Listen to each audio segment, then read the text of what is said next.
Hey, everybody. Welcome to CSM Mastermind. My name is Andrew Marks, co-founder of Success Hacker and the Success Coaching Training Program. We're back for our monthly live webcast today, focused on value delivery and hitting your goals. This free online learning event is brought to you by Success Coaching, the world leader in customer success professional development training with more than 5,000 graduates globally. Our popular virtual boot camps run monthly. We offer 12-week coaching cohorts 3 times a year. We have an accredited online learning-based multi-level CSM certification program. Wow, that's a mouthful, I know. And a number of standalone courses, all taught by industry experts. Our summer coaching cohorts launch next week on the 27th. And Ashley's going to drop a link into the program, a link to the program in the chat for anybody who's interested. And we've also got our level 5 CSM certification coming out here soon.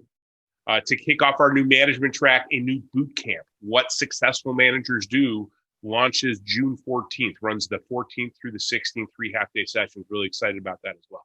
You can find out more about our training programs at successcoaching.co. Now, for those of you new to this series, this is a live and unscripted discussion where we dig into a single topic that's relevant to customer success. This here is the only script that I follow during our time together. We aim to pick topics that are going to be practical and useful for you. So I encourage you to suggest topics and or panelists for our learning events. Reach out and connect with me on LinkedIn and drop me a note. The schedule for our upcoming events can also be found at successcoaching.co. Click on the events tab at the top to find out more. No longer will you have to scroll to the bottom. We actually have it now at the top of the page. As usual, we'll post a replay of this webinar along with the transcription early next week on our website, as we do with all of these events, and it should also be up on our YouTube channel. Now, there's a lot of thought leadership out there, along with a lot of theories about how to deliver customer success. This mastermind series allows us to focus on the practical and give you real world advice, best practices, techniques, shared experiences, stories from those out there that are actually practicing customer success on a daily basis. And to do that, we invite 3 panelists to join me for a roundtable discussion. These are people who are great at their craft, and we ask them to share their experiences and their perspective. And I want you to remember this learning event is for you, and we will be taking questions. So get ready to use that Q&A functionality at the bottom of your Zoom window to ask or upvote a question. Also, please use the chat window for commentary. Without further ado, I'd like our panelists to introduce themselves to y'all, talk a bit about who they are and what they do. Let's get started with Erica. Why don't you introduce yourself? Thank you. I'm Erica Aykroyd. I started at Pendo as a customer success manager, and now I lead a team of CSMs. And I've been in customer success for over 7 years, and I've seen the many evolutions of the CSM role. So I'm excited to talk to you all today and learn from the other panelists. Thanks, Erica. Katya, you're up. Hi, everyone. My name is Katya Alfaro. I'm a senior customer success manager for a SaaS platform called OutSystems. I've been a CSM for about 6 years, have enjoyed every minute, excited to share my experience with you all. Thanks, Katya. And last but not least, Sivan. Hi, everyone. My name is Sivan Rinat. I am on the customer success team at Monday.com. I've been in a few different roles at Monday.com. I started as a customer success manager before becoming the training and enablement manager for our team, and now currently as an implementation consultant. So very excited for this topic and for this discussion. Excellent. Thank you. Once again, we all appreciate your time. So let's get to the topic at hand, value delivery. Right? As a CSM, focusing on value creation and delivery means putting the customer first, focusing on their desired outcomes and objectives. At the end of the day, the more value you provide, the stickier your solution is going to become, the more likely you are to generate ongoing revenue. We got to remember, we're playing a long game here, right? We're trying to increase customer lifetime value and make the unit economics work for our company. So how does focusing on value creation help generate more revenue and allow you, the collective you, but you 3, as CSMs to achieve your goals and objectives? I guess I'll start. So at the very beginning of obtaining that customer, there's a cost already attached to it, right? The sales team has been involved. There's marketing dollars thrown at the customer. They have made that initial investment with your product or platform, and they are there to receive the value that they interpreted they would receive at signing that contract, after signing that contract. So I think Sivan could probably speak to this as well. The onboarding stage is super important. You need to set expectations. You need to have co-owned outcomes and activities because it's a journey together. And the customer success manager is pretty much the only constant after the customer signs that contract, right? Sales steps away a little bit because they're going to focus on that commercial relationship. If you have professional services attached to it, it's a service, they detach. Support, if there's an escalation, they engage, they detach. But the customer success manager is always there throughout the life cycle. And it needs to be a constant effort and reminder to have top of mind what the value is, what the outcome is of that value. And remember, as you mentioned, Andrew, it's a long game. It's not just a one and done deal.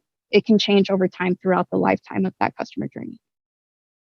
I think it's interesting. I'd be interested to see from this group of people on this call, and even Katya and Sivan, how a CSM is measured, I think also plays a lot into where CSMs spend their time and where they're focused. So I know at Pendo, we, I think it was like 2 years ago now, we created a renewals team. So we used to manage renewals. And so that was really where our focus was. And just to be totally transparent, I'm not really sure we were focused on the right things, right? We were just chasing the revenue, chasing the dollars. Now that we don't have the renewals in our book, we can just focus on the value and the outcomes. And we've also really tried to shift the focus away from just product outcomes. Customers are like, well, I want to do ABC with your product. Like, cool. Why do you want to do that? Right. What is that going to bring to your business? What value? And sometimes we get people who don't know. And that's how we know maybe we're not talking to the right people, or maybe we need to coach them and be more, consultative about that. So, I think it's interesting just to hear from the chat and, in the group, like who's managing renewals and, how that's been a ability to focus on the right things. Yeah, I'm not sure, Sivan, about your team, but at OutSystems, we have a separate renewals team. So we focus more so on the outcomes. We should have an informed opinion about the expansion strategy and prep our salespeople for success to drive those conversations. But more or less, we're there as a function to understand the success outcomes. If there are product success criteria, we also need to have an informed opinion about that. Like you mentioned, why? We have to dig in a little bit further. It's not just, oh, my customer desires this feature. They're a high-paying customer, therefore we should deliver that feature. It's how is this going to impact their business? How can this be attached to the outcomes and the value delivery that they would like to accomplish? I think that why is such a fantastic point. And you mentioned the product, right? That what they want out of the product, what they might say they need, right? I need a chart that shows X, but understanding the why, because there might be another way to get at it that's even better than what they realized, or that value to them might change over time. So I think asking questions and iterating on that value throughout, that's really what the importance of the CS role is, whether it's within that scale or expansion piece or dedicated CSM. I think constantly asking those questions and seeing, are we delivering value? Are you still getting value? Asking those valuable questions, I think, is the most important piece. Now, when we talk about, you mentioned the onboarding piece being, and we talk about onboarding being probably one of the most important moments of truth, right out of the gate. This is where they first get to see if the promises that were made in the sales process can actually be realized once they've signed on the dotted line. In your collective experience, do you feel like you have gotten that transmitted from the sales team to you in some form, or is it hit and miss, right? Because defining what the customer values is super important, right? And and Katya mentioned, actually, I think Erica mentioned that, if we're not, if you've got people that can't define what the value is, maybe you're interacting with folks too far down the food chain, or you once again take that consultative approach to draw that out of them. But what's been your experience with kind of getting that definition of what success is, and therefore what the value is that they're trying to get out of what you're selling? I think when we speak about value, we're talking a lot about customer value and what value we're bringing to the customer. The way that the best relationships I've seen with sales, with that handover, with that piece about, being able to define the value from that early piece, has really been showing sales what the value is to them. So being able to make sure that the teams are working together in a way that the sales team understands that if they provide better information right off the bat, then hopefully that will generate revenue in the future too. So making sure that they understand what value we as CSMs bring. I think that's the same for the product team too, right? The product team might bring a lot of value to us and to our customers, helping them understand the value that we bring by taking the voice of the customer and translating that to them as well, and what value that has for the company overall. So I think value is not just a one-way conversation. And I think it's very important within the sales relationship too. Yeah, I think throughout my journey as a CSM, it's been a mixed bag depending on the salesperson, how much they share and understand value in the product itself. But I think something that has helped is we always have the safety net slide during the kickoff and onboarding called What We Understand Today, or As We Understand Today. And it allows for a moment before we get into, kicking off that onboarding process, introducing the core team, the planned activities, is as we understand, this is why you purchase this. This is the why anything, the why now. Is this still true today? Do we need to update this? Because again, you're one person, you don't have a crystal ball. You need to have that conversation with the customer. And that first slide is a good way to gauge with the customer what your function is and why you're there. Because some folks have never interacted with a customer success manager to begin with. They're used to solely an account manager function. Yeah, same thing. We have a pretty tight process with our sales team, fortunately. We're very lucky in that way where, our sales team sees the value in asking for business outcomes, and we take those business outcomes and we call them positive business outcomes. And then we say on the kickoff, we're verifying, is there anything else? And then how are we going to measure that? So we need to be able to have a point in time to say, where are you at right now? And then say, well, if you don't know what your support ticket volume is right now, how are we going to know if we're successful? So getting them to the point where they're thinking more strategically and they're thinking more about the value that they're going to get. And then having a place where you can actually document those verified outcomes when 6 months down the road, they say, oh, wow, we love your product. It's helped us do ABC, XYZ, or on the success plan, we're going, hey, did we do what we said we were going to do? Did we get the outcomes? Yes. Okay. What were they? Document that somewhere in a central location so that, come down the road for expansion or renewal, we can spit it back at them. Hey, you said this was valuable to you because now you've reduced support tickets by 50%, or you've saved money, XYZ. Joe, that's great. Katya, I love the practice of this with the slide. Here's what we know. Right? There's nothing more maddening for a customer to walk into a kickoff meeting and be asked the same questions that they've already answered with sales. So that's just a great best practice to follow, because that's really what your kickoff is. It's a validation. Here, I want to validate that we understand where you're at, right? And to your point, you establish some trust, you establish some credibility, and things could have changed, right? So things could have changed because stuff changes all the time. But we talk about this, we were talking about this value realization, identifying what the value is. I think we want to think about it beyond, that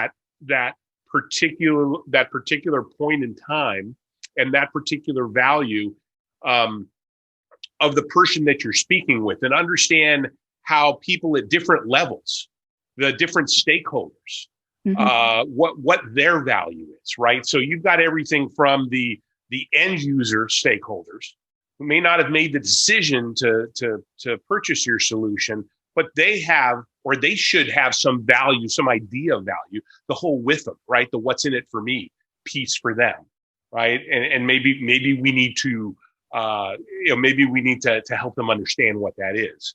Then you have the indirect, the folks that are going to get some sort of indirect value from it.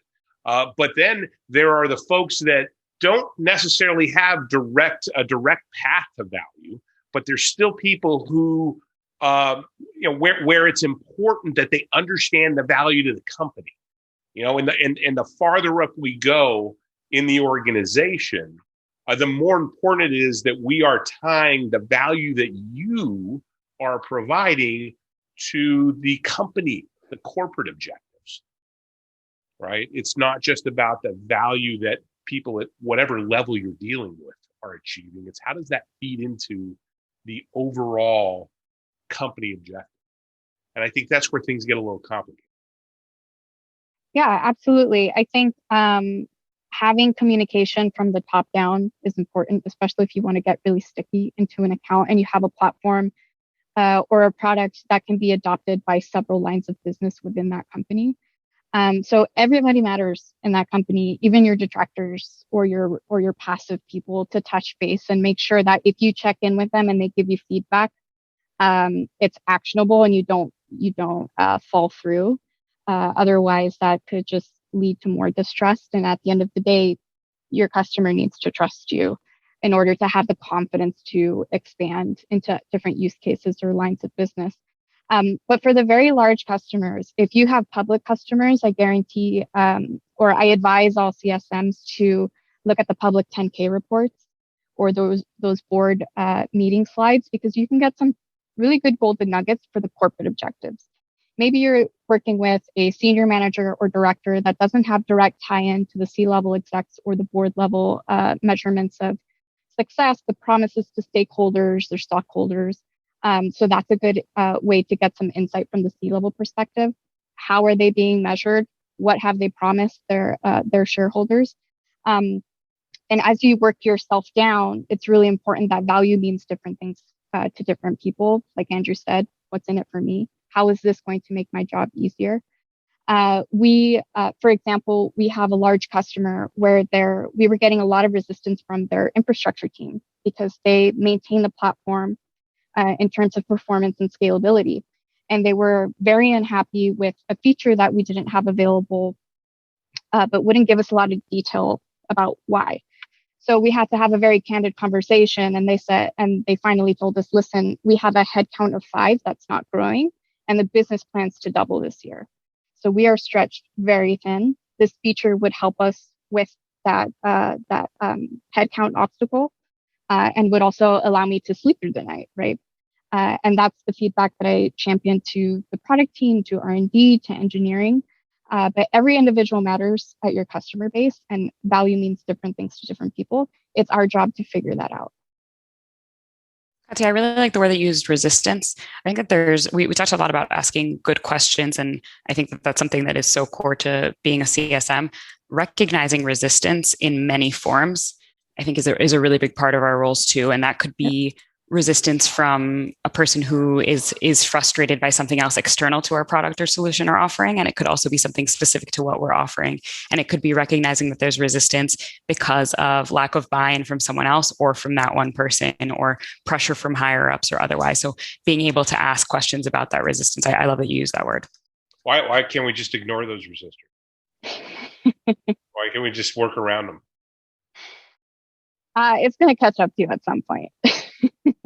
Yeah, everybody has a voice in the customer base, and in my specific example, they are the team that is maintaining that platform. If they communicate to their C-level execs, or if they have a large attrition rate where there is headcount churn from that infrastructure team because it is such a pain to maintain our platform, eventually that's going to catch up to us.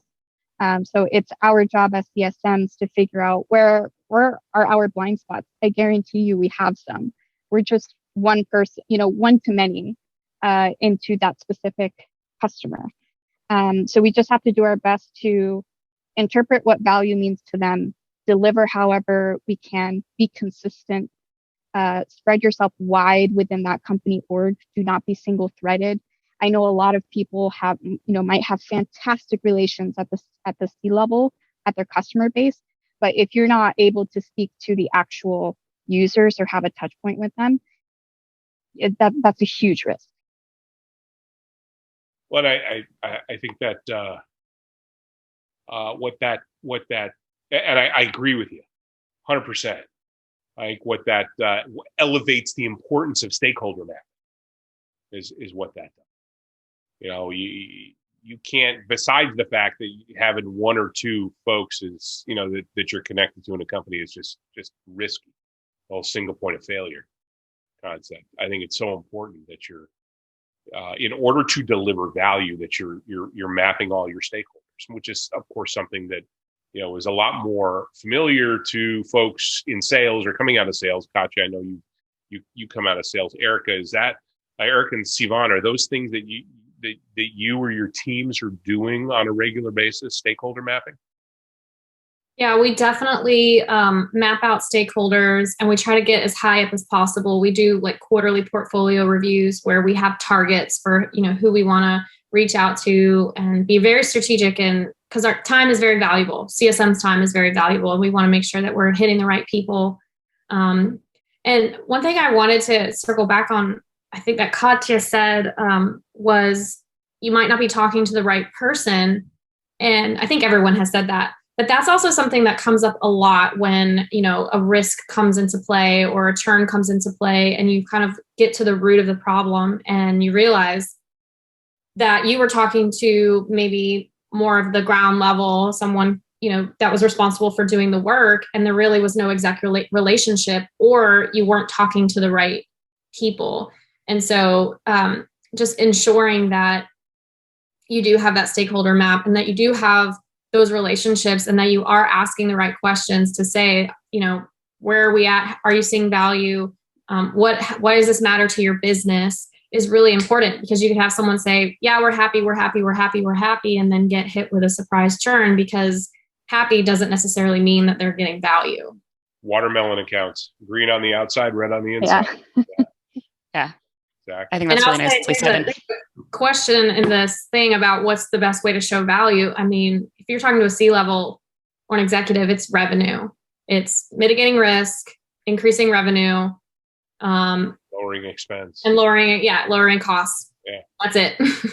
I mean, that's typically what you tie back to, because that's what you talk about it with them, right? We talk about it, what's in it for me. That's what a senior executive is. They're going to have some sort of objective that is tied to one of those three things. And it's just a matter of you translating how your value is tied to that with them, that objective of that senior executive. I mean, I was talking to somebody last week about how do we get our foot in the door in the C-suite? Like, you need to connect the dots between what you're doing for their company and how that affects that C-suite individual's, a compensation. That's how you get in the C-suite. That's what they care about. Sivan, you were saying? Yeah, I very much agree with what everybody has shared. And Erica, you mentioned someone saying, I'm happy, but when it comes time for the renewal, or you end up with a churn, I think that conversation around, are you finding that value needs to be frequent, not just when it's time for the renewal or time for a QBR. And it also needs to be explicit. I think the conversation around, are they getting value? They need to realize that they're getting value, because they might be happy with it, but really defining what that looks like for them, so that otherwise it's an awkward conversation. And I think we're kind of fooling ourselves if we think that it's just the value that they tell us about without digging a little bit deeper. So being able to recognize what those signs are, recognize how others are feeling aside from just the one person or the few people we're speaking with, and then using that to help them recognize that they're achieving value repeatedly and ongoing. I think it's dangerous to make assumptions that the customer understands what the value is. Right? That's exactly why your definition of success needs to be written down, defined, discussed, and needs to be quantifiable. Our definition of success is we are going to achieve this type of efficiency. And that translates to 15% lower expense in this area, right? And be very specific, right? Exactly. There's too many situations where it's just kind of assumed. And then you get to that point, you're like, okay, we reached value. And they're like, I don't know about that. Right. Or that was our value 6 months ago, but no, things have changed for us. And I think also you mentioned the stakeholder piece, and with onboarding, it's a project, right? It's kind of it's an isolated time period. Usually it's very project based. So stakeholders are incredibly important there. Clear definitions of goals and what success looks like becomes incredibly important, because there's really a time to value piece as well that is in part of the measurements. This is why success plans are so important. Why we put this stuff down. Matter of fact, next month we're going to be talking about what makes successful success plans. So we'll be there. Okay, I'll hold then. I'll hold. One thing that I've been doing for a couple of my sales folks, and slowly trying to adopt the methodology to other CSMs, is what I call adoption assessments. And within the adoption assessment, it's basically a holistic view of the account with SWOT analysis, financials, and what I call stakeholder analysis. So outside of the org chart, stepping out of the org chart where it's basically just name, job title, it's a specific section where, yes, it's a name and a job title, but also a little bit about their background. How many years have they been in that role? Is that their first C-level role, first director role? And then I have bulletin points for goals and challenges. And the reason it's a little bit tedious the first time around that you do it, but the reason I do it is because it is the easiest way to communicate how we're going to deliver value for that specific stakeholder across the entire org. I could be speaking to marketing, R&D, engineering, sales executives, and they understand this is my stakeholder. This is why. This is their goal. This is their challenge. This is how we're going to help them. This is why this person needs to matter to you. And I use it all of the time. I reference it when I prep my marketing folks to get on case study calls with customers. I use it for my CSM executives, my sales leadership, because at the end of the day, as I mentioned, we're the only constant within that customer journey. We should be able to prep our internal teams for success when they engage with our customer. Because I guarantee you, if your salesperson looks like they're off their game, it does not just affect the perspective of the salesperson. It also affects the perspective of your company performance as a whole. Yeah, that's a great point, Katya. And that's something that we've really focused on recently, is this engagement with sales and the other cross-functional partners. And we don't want it to seem as if it's these different pieces. Like even when we, have customers go through implementation, we don't want it to feel like we're handing them off and then passing it back. So one thing that we've done is we've kind of set these rules of engagement for each of our sales members and our professional services team members to say, like, if this is an account that, you're going to be keeping a close eye on, or you want us to give them extra special attention because there's a lot of upside, then we expect them to join the kickoff call. We expect them to join the success plan review. We expect them to join all of the business reviews and be a part of that conversation. So we're not just kind of passing them off. And we found that just creates a better alignment, and it creates a better partnership. And the customer feels like we're all in it together. And it's not this like, wait, who do I talk to now? And who do I go to for what? It's much more streamlined and much more smooth for the customer. The team, they feel like they have a team helping them. Because at the end of the day, they're not looking at Erica in customer success if there's a challenge. They're looking at Pendo. It's a challenge I have with Pendo, right? Right? So they're looking at your logo, and you need to look like a unified team.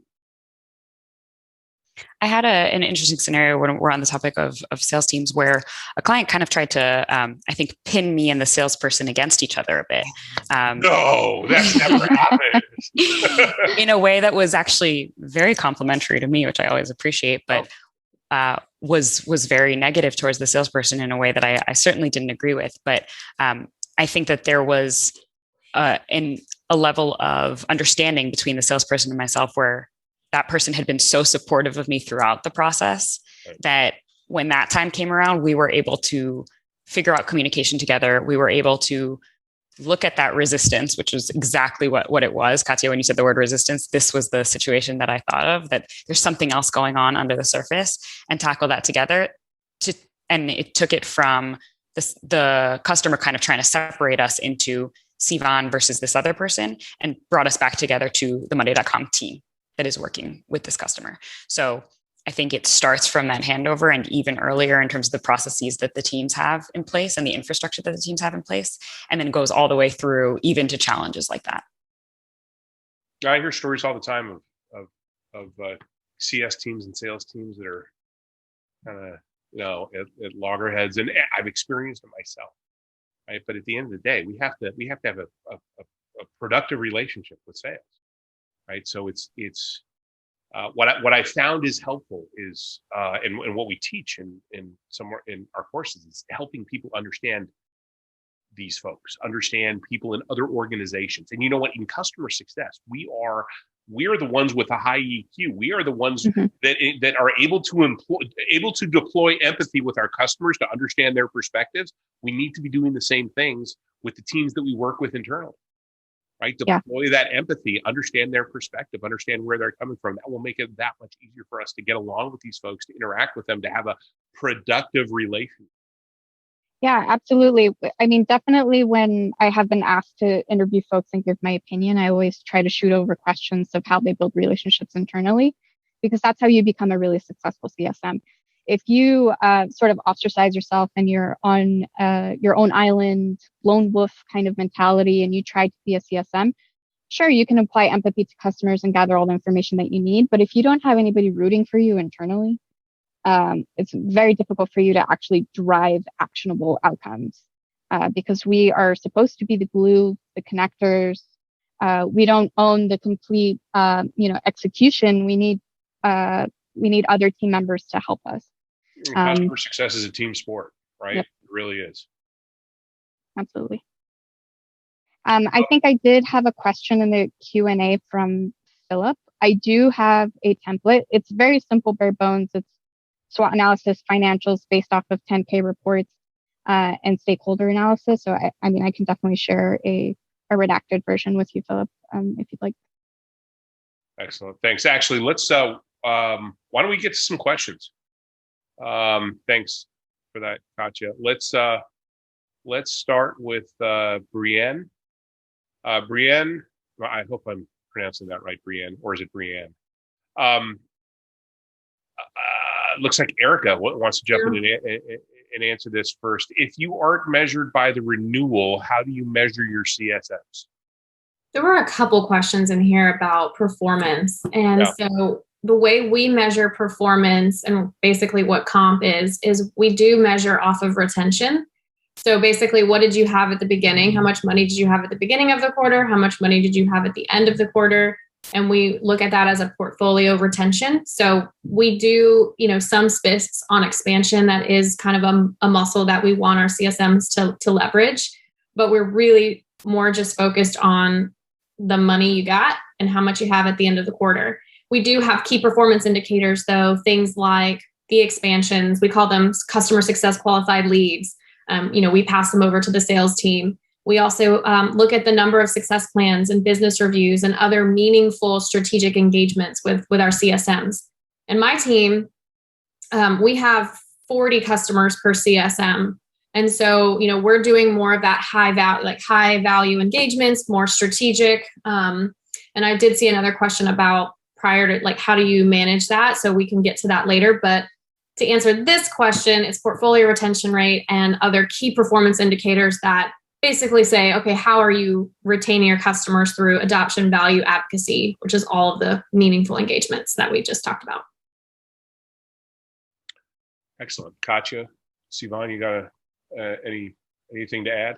Yeah, it's pretty in line with Pendo. It's more so about expansion. We don't have a quota, but we certainly have a sway in renewal and in that expansion strategy.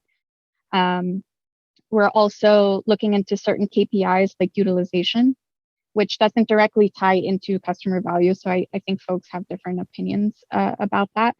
But what we did is basically looked at historical data, and folks that were utilizing the platform at a certain percentage were more likely to renew.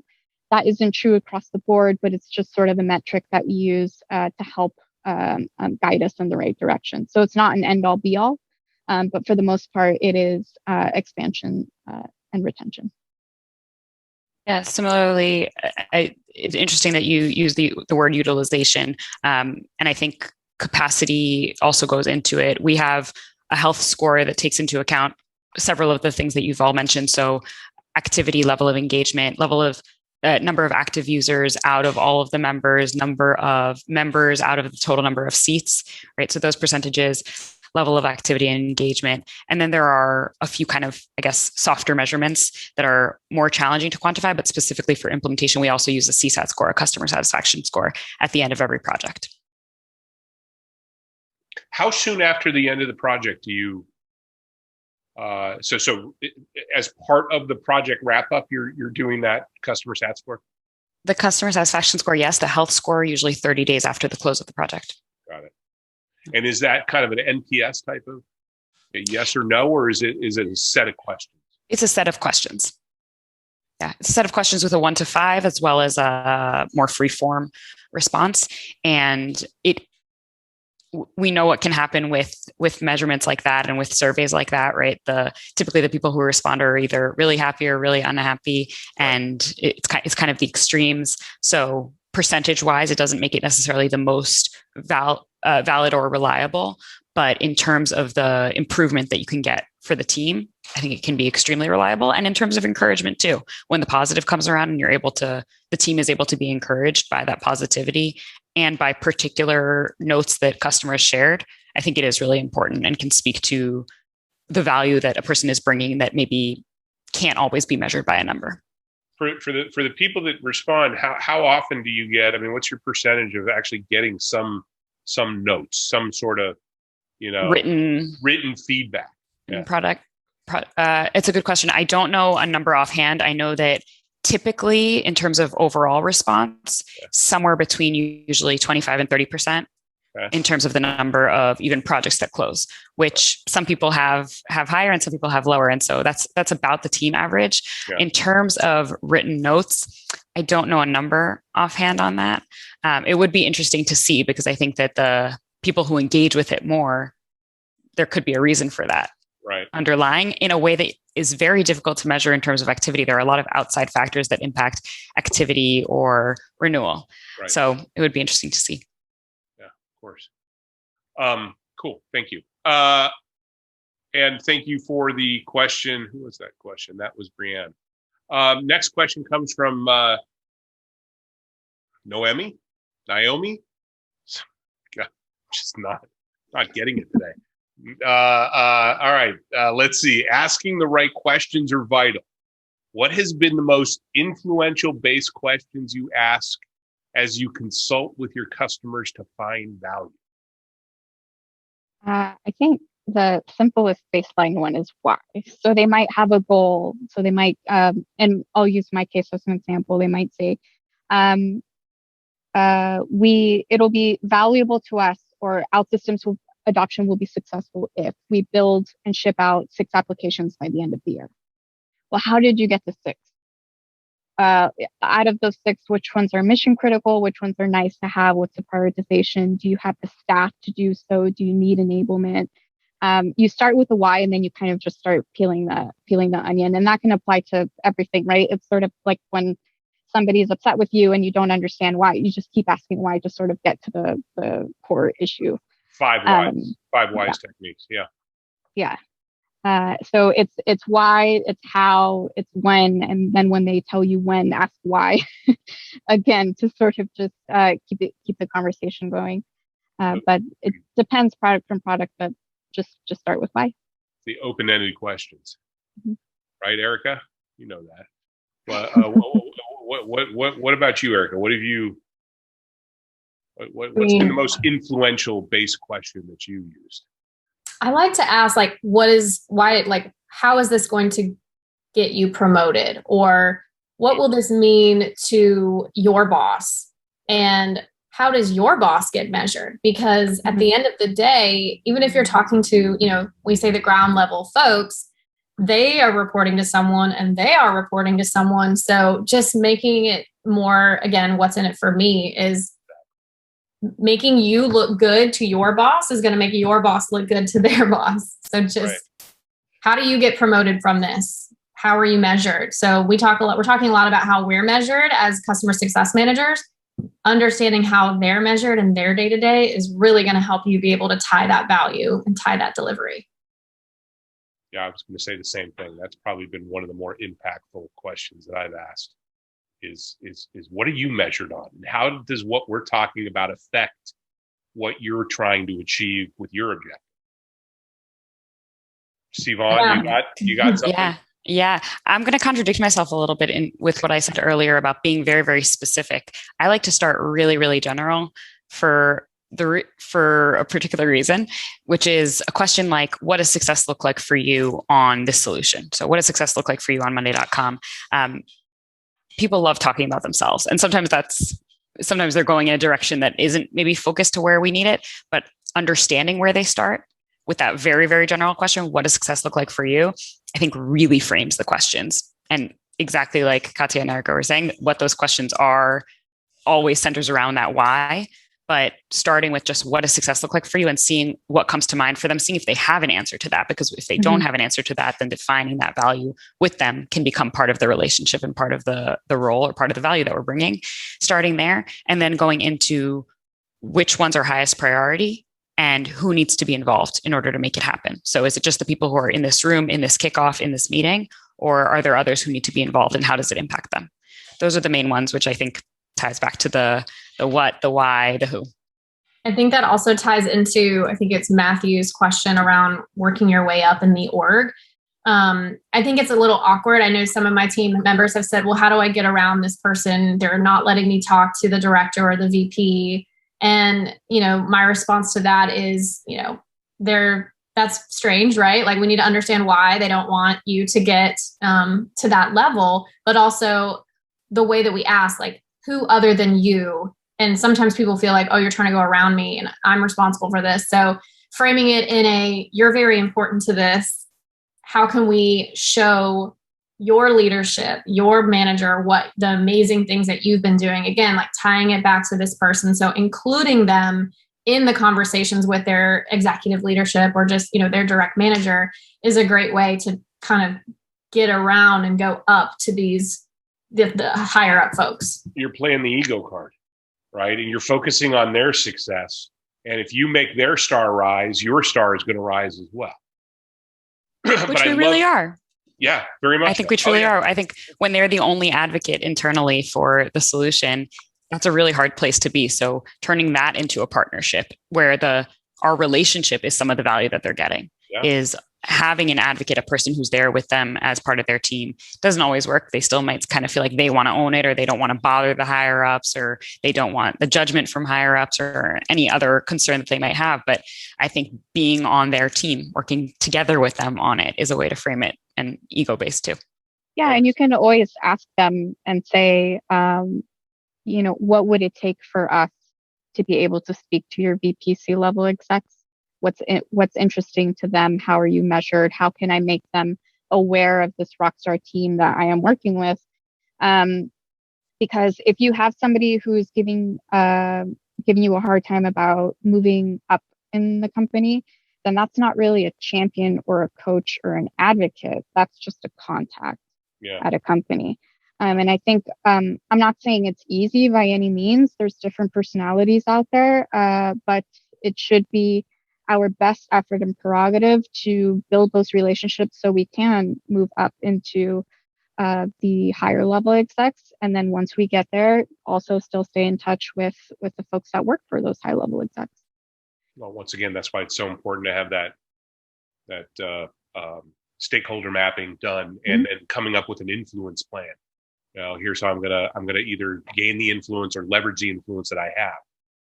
And you shouldn't be relying on one person to decide that you've been seeing value either. So it's a great point that if someone's blocking you, then they are not the right person to be talking to about value.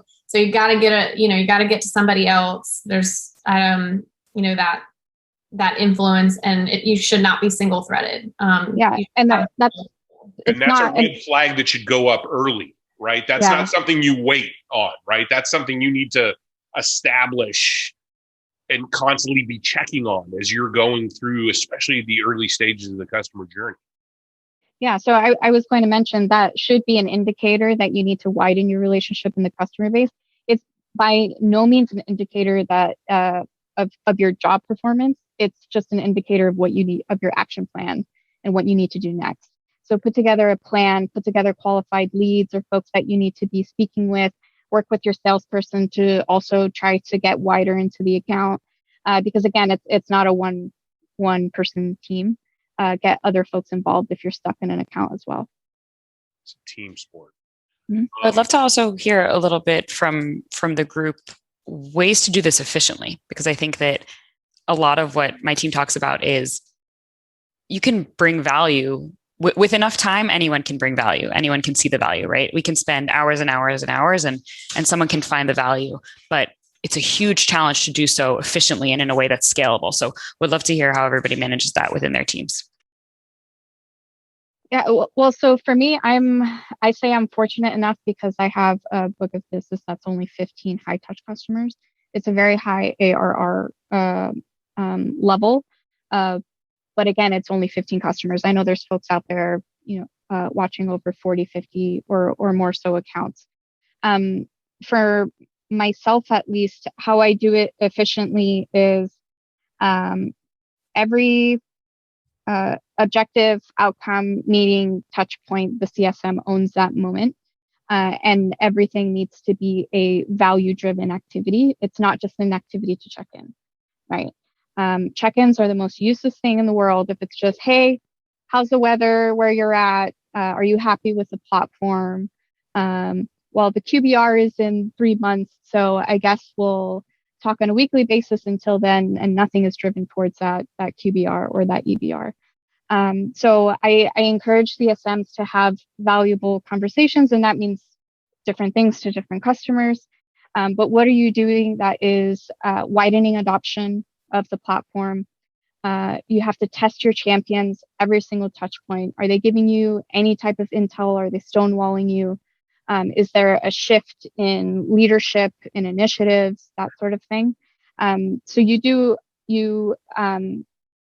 actively listen, but you're also always reiterating and changing the strategy depending on that EQ that we all use as CSMs. It's the starting point, but you also have to make sure that everything is actionable, and that's how you do it efficiently. Because if you have a list of activities that you do and you follow a playbook, but none of it is actionable or valuable or driven towards an end goal, then you're just a touch point, and that's going to make it significantly longer to reach value. Yeah, your customers are going to be like, you're just checking off a box, right? Yeah, customers can smell it when you're, hey, what's up? And that's when when people stop showing up to those check-ins, or they're like, hey, are we doing this? It's like, anytime a CSM says, oh, so-and-so canceled again, I'm like, you're not showing value. If you were showing value, they would be clamoring to talk to you, Exactly. For us, my segment specifically has 40 CSM or 40 customers per CSM. And then we do have, an enterprise segment that has less customers. And we actually have kind of our scale, which they have a larger amount of volume. So we profile our customers based off of first initially spend, but also taking into consideration expansion. Is there greenfield space out there? Is there risk? Is it a big logo? What's the relationship that we have? And then we kind of tier out our engagements based off of those profiles. And we have a one-to-many strategy that goes out for all customers. So it hits on those low profile C customers to make sure that they do get the touch points. They're more of a digital touch, but it's still a touch. And we're providing some of that value through like email or in-app guides or, any sort of one-to-many strategies to make sure that, if we get a signal that they're falling off or their usage isn't good, then we kind of can act and intervene manually. I think we need to always be looking at as we as we evolve our customer journeys, which is something we should always be doing as we grow as a company, as we grow our customer base, as we grow our knowledge of our customers and our own product, we should be evolving that customer journey and looking for opportunities where we're taking those repetitive things and we're automating them wherever possible, so that the CSMs, whether you've got 10 customers or you got 50 customers, are spending your time, most of your time, as much of your time as possible, having those strategic conversations and making those strategic decisions and coming up with those things that are going to really move the needle for your customers, right? So I think you want to look at it from, back to your question, Sivan, the efficiency, I think is going to come from figuring that stuff out, figuring out how can we take some of that repetitive stuff and park it in something more automated so we can spend time on the stuff that really counts, right? That can really move the needle.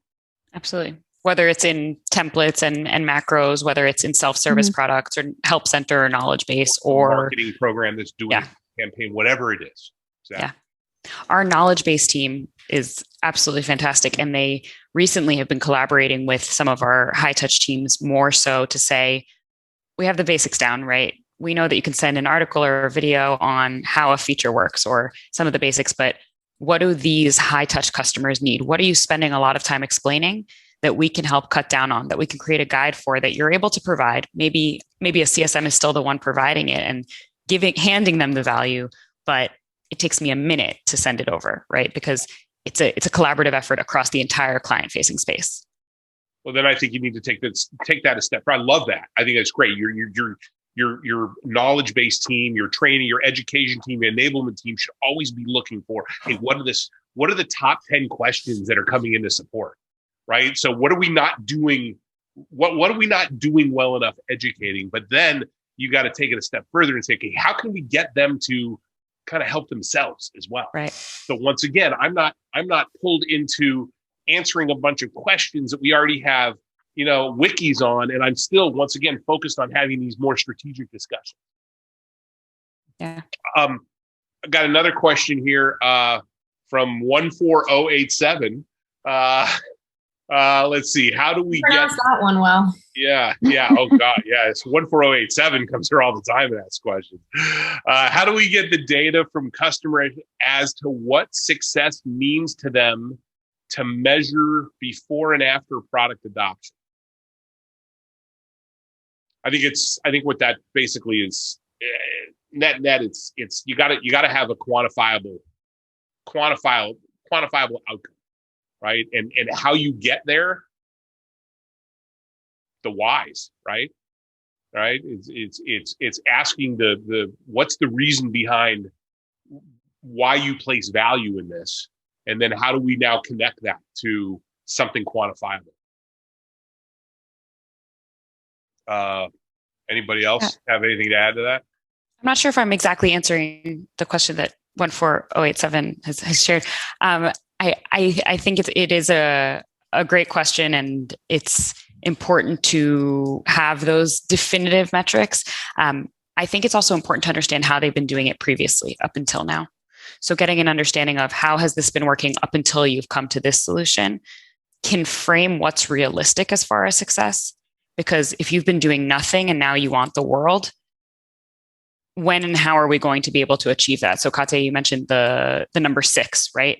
But if you've been starting at 0, then the number 6 within 3 months, 6 months, or a year may or may not be realistic. So understanding how to measure what that looks like to them in terms of the product adoption, but also what have they been using previously and how has it been working? Has it been working?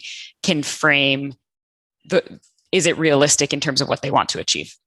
You need to frame it within their worldview, and you need to be able to push back if it's not realistic, by the way, as well. Just because they say, I want to go from 0 to 6, doesn't mean that you should put on your success plan, oh, we're going to go from 0 to 6, if you don't think that we're going to be able to get from 0 to 6 realistically, right? Yeah. They need to be realistic, quantifiable outcomes, right? I think it's also important that sometimes you're not going to get a quantifiable outcome. Sometimes people are just not going to give you the information that you're looking for, potentially. Like, they're not going to tell you their revenue. They're not going to be able to tell you support ticket volume or whatever the outcomes are.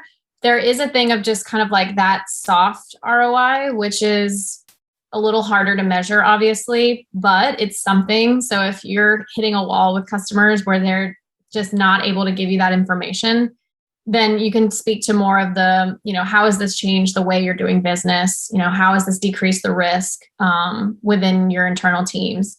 And even just documenting that is something they can look back on. And because, we hear a lot of customers talk about how, Pendo has created this like internal kind of center of excellence around data. And you can't really quantify that. It's a feeling. It's a like, we've changed your business. Your business now operates in a more data-driven way. And that's not nothing. So we can always document those too. Well, and I think it's important you say, yeah. So once again, if you can quantifiable business outcomes, number one, if you can get those, you should be focused on those 100%.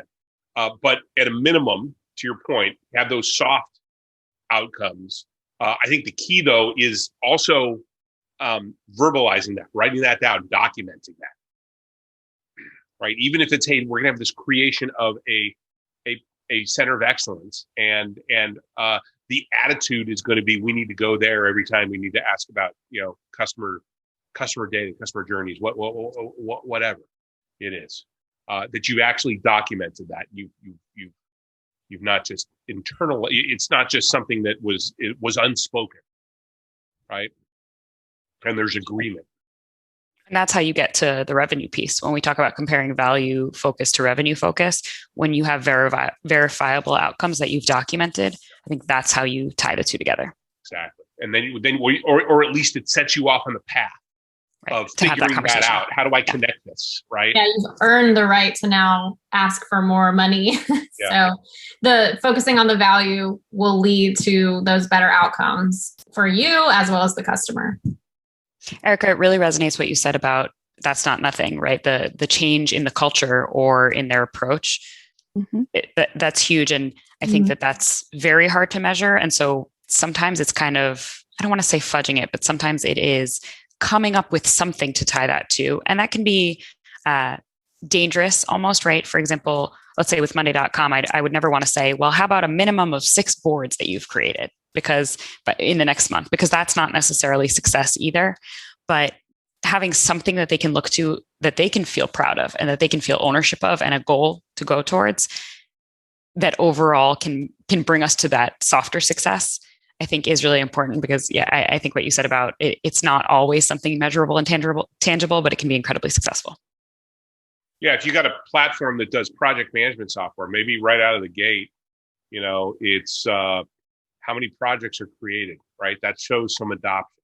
But ultimately, what we want to do, the VP of professional services wants to increase our accuracy of estimating projects, right? Or capacity, let's say, yeah. Right, or capacity planning, or just for overall, customer satisfaction. Our customer satisfaction is down because we miss on our projects.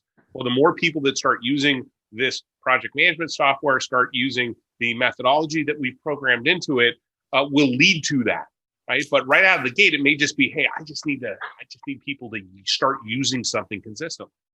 It's a good opportunity to partner with your marketing team. What we've done is we've kind of created benchmarks for, people who have done ABC or people who have built a guide using Pendo. We know that's likely to have saved X amount of hours of engineering work. So like we're able to work with them on what are you trying to do tactically and tie that back to, well, here's what you potentially saved. And so that way, if they can't quantify it themselves, like we can help them. It is a little controversial. And like you said, Sivan, it is a little like, are we making this up?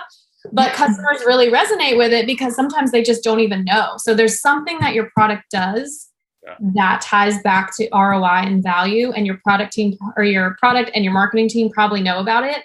And so we've created an ROI calculator based off of product usage that we kind of spit out at people. And sometimes they're like, hell no, this isn't right. We're like, cool, tell me more. What does it feel? How does it feel for you? And what isn't right about this? And it just starts the conversation. So honestly, your sales team should actually know something. I mean, they came. Somebody has something out there. We should There's a reason why they came and bought something from you. Right? Yeah, you're using the product. That means that it's saved time, saved money. Time equals money. There you go. ROI.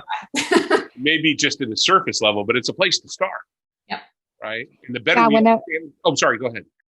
No, I was going to mention anytime a customer is a little shy about sharing revenue, let's say they developed an application that's B2C and it's generating a whole bunch of revenue and they don't want me to say the dollar amount because we'll leverage it during expansion.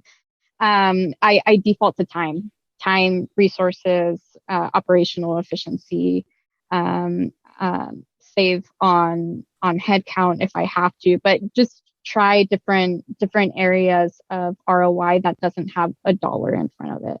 And I think as a CSM, if you have an enablement team, your CSM leadership, if you're not quite sure what those questions are, don't be afraid to ask. We're not born knowing what questions we should be asking. That should be something that your customer success org should be enabling you to do. Yeah, or just ask other CSMs. Yeah, right? Ask your peers. Team Absolutely. Sport, right. And what's great is, what I've seen really high performing CS teams do, they begin to create an inventory. Here's an inventory of here's the inventory of the typical outcomes of our customers. So maybe we can drop some of these as examples. Hey, does this sound like something that you guys would be interested in? Is this something interesting to your team?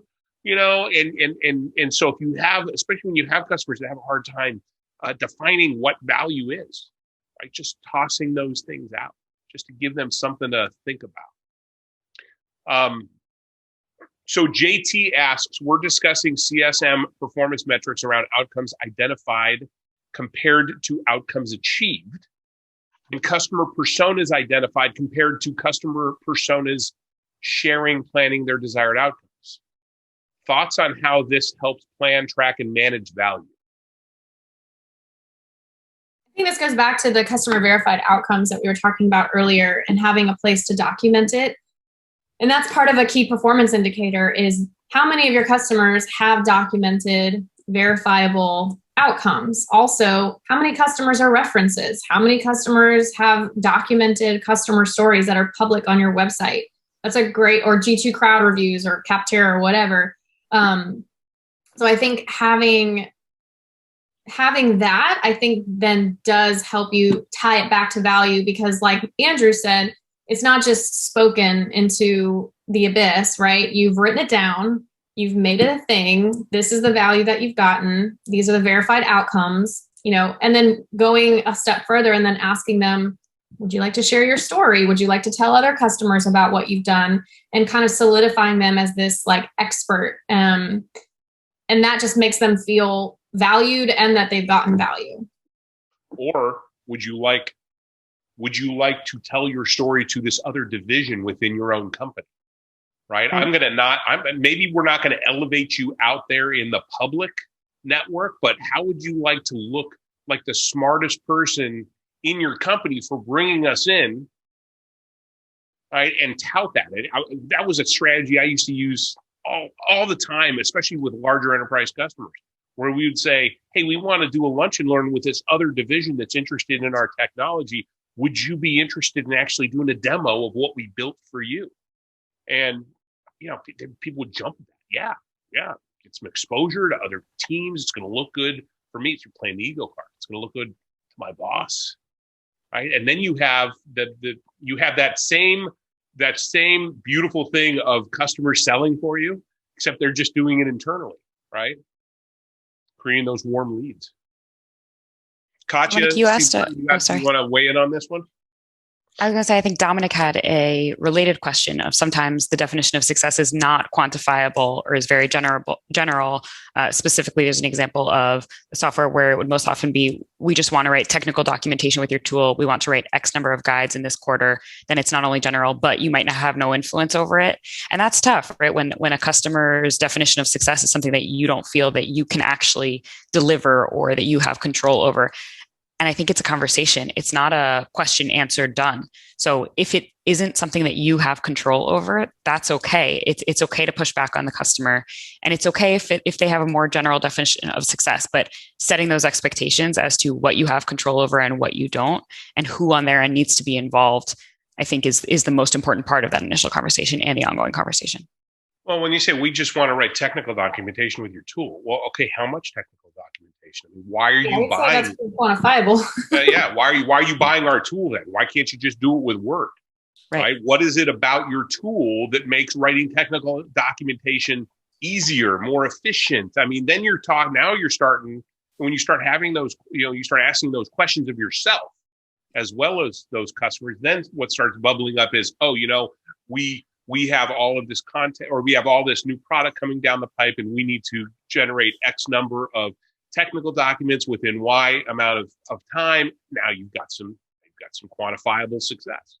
I think there's also a difference between influence and control. Like, we don't have control over what our customers do and how many guides they build and how many technical documentation pieces they do, but we do have influence. And so I think just say as a CSM, we don't have influence on goals or on value. That's selling ourselves short. We absolutely do, because if that, all the things we've been talking about is kind of ways around making sure that the customers are seeing that value. And if they say, "Oh, I just want to build a couple guides," to Andrew's point, like, cool, let's do that. And then you did it. The value is there. Right. I think you can be vulnerable to have to define verified outcomes. And because what if we don't deliver, right? What if we didn't write them down and we weren't sharing them very clearly with the customer throughout and talking about whether or not we were reaching them? What if the customer was perfectly happy and they said, "Great, we're happy to renew. And in fact, we like it. We'll even add more people." So it's going well, but we're not tying ourselves to specific outcomes. Again, they don't have to be numbers based. They don't have to be necessarily quantifiable, but something that you can verify and tie back to. Because again, it can be vulnerable to do that. And it means that you have to be really on top of your work and yourself to get there. But you're opening yourself up to that failure. But the success is so much greater if you can do it. Yeah, exactly. Yeah, I would say folks in leadership roles probably have more visibility into metrics and how their teams are measured. But once you start speaking to individual contributors, they, as Sivan said, they might not be as open to what they're promising and putting out there in the world that they are going to deliver for the rest of the team. Just to add to Dominic's perspective, I think it's just changing, much like what everybody said, just reframing that question. So in my case, sometimes customers say 6 applications in a year, or I don't know how many applications, I just want to ship one out, first mobile application or something. And then we need to have a conversation of, okay, what does this mobile application mean to your team? How many users? Would you be able to do this without the platform? How long would it typically take without the platform? That sort of thing. So it's just an open-ended discussion, and you have to be, as a CSM, curious. You're not selling them anything. You're genuinely trying to understand why they made that initial investment into your product or software and how you can help them reach those outcomes. And that usually gives you a sense of, okay, how can I move beyond this, and how does that connect to the company's overall objectives? Because that person did not necessarily get budget for your solution because they just woke up one day and went and surfed the web and said, "Oh, let's buy this." Right? They had to justify that. Right? And if they got it, if they were able to justify it, that means that somebody higher up said, "Hey, you know what? I think that this can play a role in us achieving this corporate objective." So it's almost like you're a private detective trying to figure out, okay, well, what is that? That's where I want to get to. That's how I want to. That's where we begin to unlock that, a lot more value for the organization, because we've been able to connect the dots, and then we start not just delivering on that value, but we disseminate and really amplify that value across the organization. That's how we become sticky. That's how we hit our expansion goals and things like that. Philip asked in chat, that is where the joint success plan comes in. Yes, the whole point of the success plan, Philip, is where we're going to document these things. Right?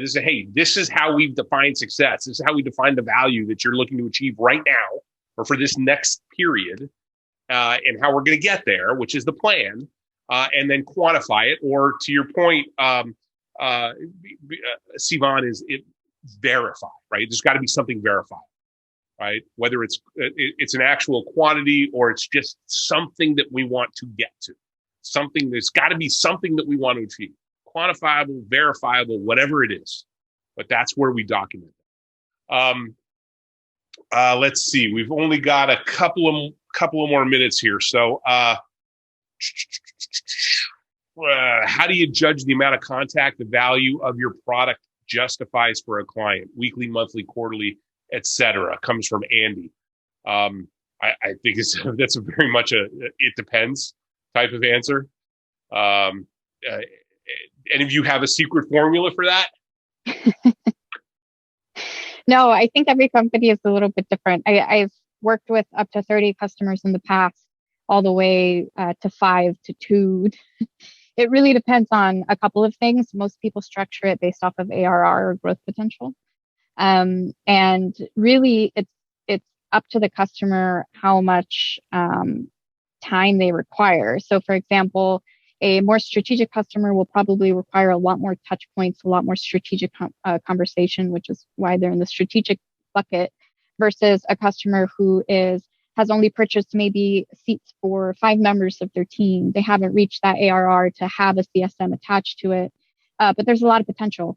So you're just there to sort of guide them and have general conversations on implementations, outcomes, that sort of thing. It always has to be a value-based conversation, but I think in terms of segmenting those buckets, it's usually not up to me, but that's how I've seen it done. We actually talk about that in our level 3 content. There's a course that we have around designing your success engine, and part of it is doing kind of an analysis on it based off of the different segments. How much time am I typically putting in, both reactive as well as proactive, to give you just so you can wrap your head around, okay, how much time am I really spending, and how often do I need to reach out to the customer? But it really is very much it depends type of situation. All right, one last quick question, because Sivan, you said you wanted to answer this live. Is it good to compare what value delivery has been to other customers to share with new customers at the time of onboarding, as many customers are not sure what value the product and platform is going to bring if it is a new solution the organization is implementing? You got something for like 30 seconds. Yeah, I would give this a wholehearted yes. It's not an always yes or no, but I would give this a wholehearted yes for those scenarios where the customer is struggling and not sure what value looks like. I think you can absolutely say typically, or some of what I've seen before, you can help guide them. That can be some of the value that you provide, is helping them figure out what success looks like to them. So I wouldn't hesitate with that at all. Still keep asking questions, still make sure that you're not forcing those opinions upon them, and making sure that it lands, checking in with, does that sound relevant to you? What does that look like for you? And giving them the space to speak too. But absolutely, I think this is a great idea. Excellent. Thank you. We're at the end of the webcast. I think that went well, but it's not what I think, it's what all of you think. So please let us know by posting your feedback on LinkedIn and tagging myself and/or Success Coaching. I want to thank my amazing guests for spending the time with us, and for the ideas and the thoughts, the insights, the best practices, and the stories that you shared. One final note, great CSMs know that they don't have all the answers, but they know where to get them. That's why we created the CSM Mastermind series, to harness the knowledge and experience of the community to help improve everyone. So we hope that you got something out of this discussion, and we'll see you at our next event on June 23rd, when I will actually be in my new place. So there's going to be none of this behind me anymore. And we're going to be discussing how to develop successful success plans. Until we see you again, have a great rest of your day, week, and month. Stay safe and stay healthy, everyone. Thanks, Katya. Thank you so much. Thank you. Take care, everyone.